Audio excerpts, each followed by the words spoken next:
9. Akhir kata. Di halaman-halaman sebelumnya dari narasi ini, saya telah berusaha mengeluarkan fitur-fitur penting dari rahasia sukses dan kekuatan pribadi yang tercetus kepada saya sebagai kebenaran. Dan yang pertama-tama saya kenali, kemudian sadari dan selanjutnya saya jelmakan dalam kerja sepanjang hayat diri saya sendiri. Saya telah menyebutkan ciri-ciri umum tertentu dari perwujudan saya sendiri dan prinsip yang indah ini guna mengilustrasikan kerjanya. Tetapi saya pikir lebih baik memikirkan terutama fitur-fitur penting dari prinsip itu sendiri daripada perincian manifestasi saya sendiri. Pada akhirnya, seperti yang harus Anda akui, yang penting untuk diketahui ialah bahwa ada prinsip yang dapat diterapkan oleh siapa saja dan semua orang dalam pengalaman hidup sejati. Pengalaman saya sendiri hanyalah gambaran penerapan praktis prinsip tersebut. Pengalaman ini dapat diduplikasi atau bahkan dilampaui oleh siapapun yang akan mengenali, menyadari, dan mengejawantahkan kehadiran kekuatan dari sesuatu di dalam, yang belakangan menjadi titik fokus dan pusat ekspresi dari kehadiran kekuatan tak terbatas yang darinya segala sesuatu berlangsung, dan di mana semua hal hidup dan bergerak serta beroleh keberadaan mereka. Saya ingin menekankan terutama fakta ini, yaitu bahwa siapapun yang tahu apa yang saya ketahui dapat melakukan apa yang telah saya lakukan. Saya berupaya membangkitkan pengetahuan dalam diri Anda, sehingga Anda dapat berbuat. Langkah-langkah mengikuti aturan logis atau urutan logis sebagai berikut. Yang pertama adalah pengakuan, yang kedua adalah realisasi, dan yang ketiga adalah manifestasi. Saya telah menunjukkan universalitas prinsip rahasia batin dan penerapannya yang sukses melalui eksperimen yang cermat terhadap orang-orang tertentu yang telah saya kumpulkan di sekitar saya sebagai rekan di perusahaan bisnis saya. Faktanya, keberhasilan saya yang besar dan umum sangat dipicu oleh kenyataan bahwa saya telah mampu membangkitkan sesuatu di dalam diri banyak rekan kerja dan karyawan saya yang terkemuka. Perusahaan saya benar-benar inkubator, orang-orang yang bisa melakukan banyak hal. Banyak dari orang-orang ini masih terkait dengan perusahaan yang saya dirikan.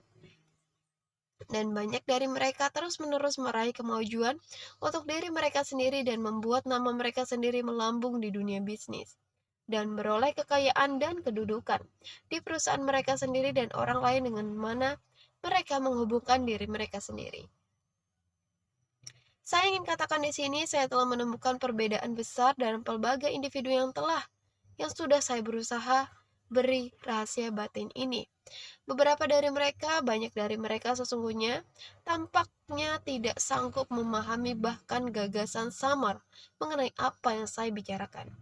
Mereka mendengarkan dengan penuh hormat, tetapi saya dapat segera melihat bahwa di dalam diri mereka tak terbangun pengakuan terhadap gagasan yang saya kemukakan. Setelah itu mereka berbicara di antara mereka sendiri tentang gagasan aneh yang dimiliki lelaki tua itu di dalam benaknya.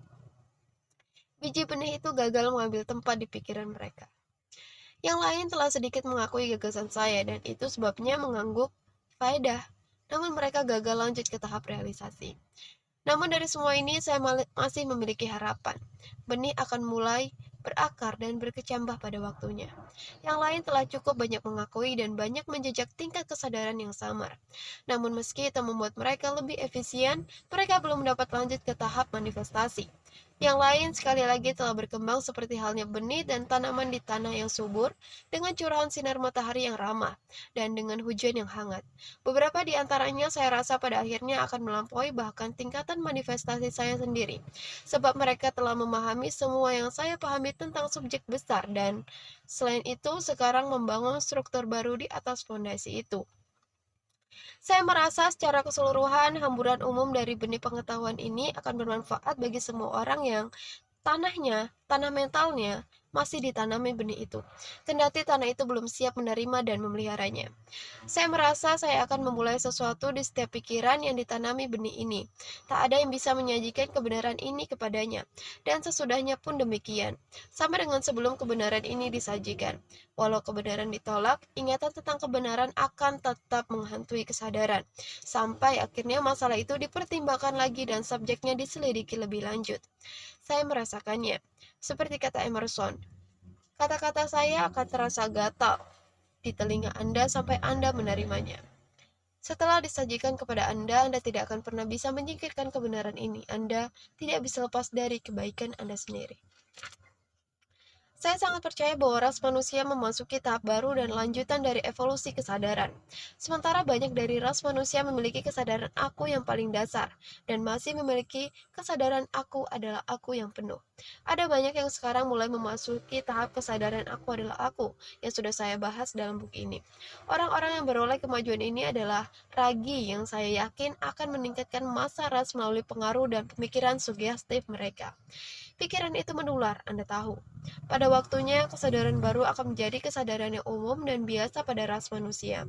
Sementara itu, orang-orang yang memilikinya bagaikan pelopor kesadaran baru, meratakan tanah, membangun jalan, dan mempersiapkan jalan yang akan dilalui oleh penerus mereka di masa depan. Saya percaya ini adalah rahasia intuisi yang dimiliki oleh banyak pemikir besar tentang kedatangan manusia super. Saya percaya manusia super akan menjadi manusia dari kesadaran baru ini. Orang yang mengenali, menyadari, dan memanifestasikan sesuatu di dalam. Orang yang telah menemukan rahasia batin. Matahari sang manusia super terbit. Pada waktunya nanti akan beranjak menjadi tengah hari dan senja hari dan baginya. Manusia super akan menjadi pewaris bumi. Konon, orang yang lemah lembut akan mewarisi bumi. Namun, kelemah lembutan ini secara keliru dianggap sebagai sifat tunduk, negatif, dan tidak memiliki roh.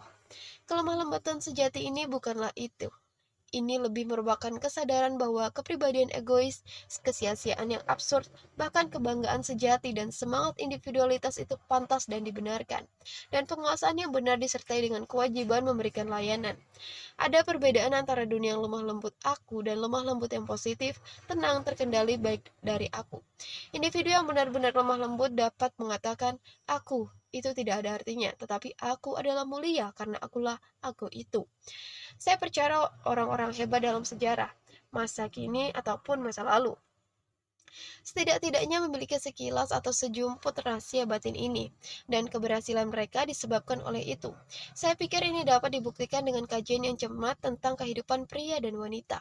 Dalam semua individu semacam itu akan didapati bahwa ada rasa dan kesadaran yang ganjil, tak dapat didefinisikan dan sesuatu serta ketergantungan kepadanya. Kadang-kadang keyakinan ini tampaknya ada pada diri seseorang sejak dia lahir, meski berlangsung secara bertahap seiring berlalunya waktu. Pada kasus-kasus lain, kebenaran tampaknya telah datang dalam iluminasi sekejap, menyebabkan sang individu hampir bingung oleh penemuan itu. Membaca kehidupan manusia hebat dalam sejarah, orang sering benar-benar dapat menemukan periode yang tepat ketika iluminasi ini dialami, dan ketika kehidupan baru dimulai. Momen kelahiran baru dapat diakui dalam sejarah kasus ini. Semua ini sekalipun menarik dan bersifat instruktif, harus disusul dengan pertanyaan dalam benak Anda. Bagaimana semua ini mempengaruhiku? Lantas apa gunanya aku membuat kebenaran ini? Untuk pertanyaan ini saya akan menjawab. Ini akan mempengaruhi Anda pada tingkatan di mana Anda membuka pikiran dan jiwa Anda masuk ke gelombang cahaya yang kini menyapu Anda. Biarkan itu masuk dan mengalir melalui saluran-saluran keberadaan Anda.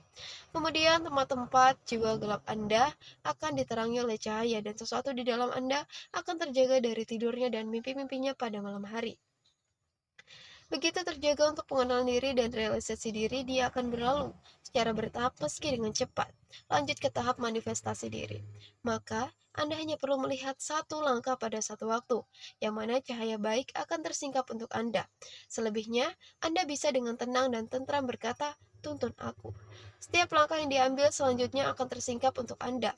Keluarlah dengan berani, percaya diri dengan rasa aman yang tak terbatas. Cahaya yang baik adalah cahaya yang terang di dalam, terang roh yang juga terang dunia. Yakinlah, biarkan semboyan Anda menjadi, aku bisa, aku akan, aku berani, dan aku lakukan. Bagi mereka yang mungkin merasa diri mereka terkendala dalam persepsi ini oleh istilah-istilah dan bentuk-bentuk pemikiran teologi ortodoks, saya akan katakan, bacalah halaman-halaman kitab suci, dan Anda akan menemukan di dalamnya pernyataan bahwa Tuhan menciptakan manusia menurut citranya sendiri. Anda tidak perlu diberitahu bahwa citra diri ini bukanlah milik tubuh fisik. Ide semacam itu sangat antropomorfis, dan hanya layak untuk orang yang barbar.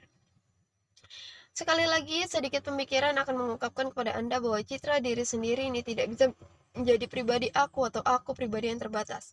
Tak sempurna, bukan aspek pribadi John Smith dari diri Anda. Itu tentu saja akan merendahkan karakter yang tak terbatas. Lalu apa yang tersisa untuk menjadi citra diri sendiri ini? Tak ada yang dicari kecuali diri sejati, sesuatu di dalam. Aku adalah aku. Tak ada hal lain di dalam diri Anda yang menjadi citra diri ini, dan tak ada yang lain dalam diri Anda untuk citra diri ini. Kitab suci Anda atau dan semua kitab suci lainnya dipenuhi dengan rujukan terselubung dan terjaga untuk rahasia batin. Bacalah lagi dalam sorotan cahaya baru ini, dan Anda akan temukan di dalamnya kebenaran yang akan membebaskan Anda. Apabila di sisi lain Anda adalah salah satu dari mereka yang telah melepaskan diri dari semua agama wahyu dan cenderung berpikir pada aspek ilmiah filsafat, saya sarankan Anda untuk mengingat bahwa diktum terakhir dari filsafat semacam itu adalah realitas adalah kekuatan, sesuatu adalah nyata dalam tingkatan di mana ia memiliki kekuatan. Sekali lagi ingat, filsafat semacam itu paling baik diungkapkan dalam pernyataan yang dirayakan oleh Herbert Spencer. Kita senantiasa berada dalam kehadiran energi tanpa batas dan kekal, dari mana segala sesuatu berlangsung. Sedikit pemikiran lebih lanjut akan memperjelas bagi Anda bahwa tak ada yang lain untuk aku adalah aku selain ekspresi kekuatan tak terbatas ini. Energi tak terbatas dan kekal ini, dan bahwa sama seperti di dalamnya Anda harus hidup dan bergerak, serta memiliki keberadaan Anda. Demikian pula ia harus hadir dan aktif dalam diri Anda. Imanen di dalam diri Anda. Dengan kata lain, Anda adalah mikrokosmos kekuatan atau energi itu. Kekuatan energi tanpa batas menjadi makrokosmos. Anda adalah dan harus menjadi titik fokus atau pusat ekspresinya dalam manifestasi. Jadi Anda lihat apakah kita menyebut kehadiran kekuatan tak terbatas dengan nama Tuhan atau yang maha tinggi atau kekuatan tak terbatas atau energi tak terbatas dan abadi, itu harus dipahami sebagai itu yang darinya segala sesuatu berlangsung dan di mana semua hal hidup dan bergerak serta memiliki keberadaan mereka, dan yang harus imanen dan tinggal di dalam semua ekspresi dan manifestasinya. Alhasil pada akhirnya Anda harus itu dalam keberadaan dan sifat dasar Anda, dan itu harus ada dalam apa yang Anda sebut dengan diri Anda. Oleh karena itu, Anda harus menyatakan aku adalah aku. Tak ada lain selain itu untuk menjadi diri sejati Anda, dan tak ada yang lain untuk diri sejati Anda kecuali itu. Intuisi Anda memberitahu Anda bahwa aku adalah aku, dan kecerdasan Anda atau ketika diperluas oleh kelaporan terakhir memberitahu Anda bahwa itu adalah semua. Tatkala intuisi dan intelek Anda menggabungkan laporan-laporan mereka dan saling berkaitan dalam laporan bersama, lalu dalam bauran iluminasi lingkaran ajaib pikiran usai, dan jiwa yang bangkit berseru dengan gembira, aku adalah aku. Maka inilah rahasia batin, yaitu penemuan bahwa aku adalah aku itu. Ini adalah pengakuan dan realisasi di atas manifestasi sukses dan kekuatan pribadi mengikuti. Ini adalah kunci ajaib, tongkat sihir, batu ajaib, batu filsuf yang dicari-cari manusia di zaman lampau. Ini adalah pelarut universal alkali dari para alkemis kuno. Inilah kebenaran tertinggi yang ketika diketahui maka semuanya akan diketahui. Ini adalah sesuatu itu, saudara dari saudari kalian yang selama ini Anda cari di masa lalu. Ini berarti Anda adalah pencari, pemilik segala sesuatu yang akan Anda tambahkan. Ambil sedikit benih kebenaran yang telah disajikan kepada Anda ini. Berilah ia tempat tinggal yang nyaman di dalam pikiran dan jiwa Anda.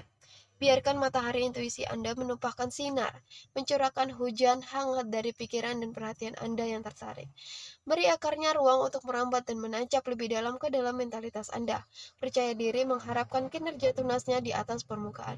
Ini pasti diikuti oleh tumbuhnya daun lalu bermekaran berbuah.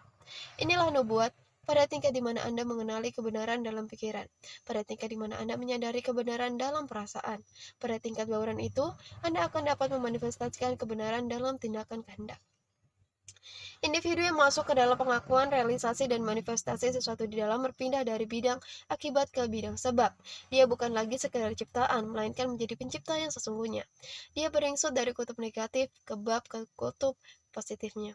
Dia berhenti menjadi budak keadaan dan lingkungan. Dia menjadi ahli keadaan dan lingkungan.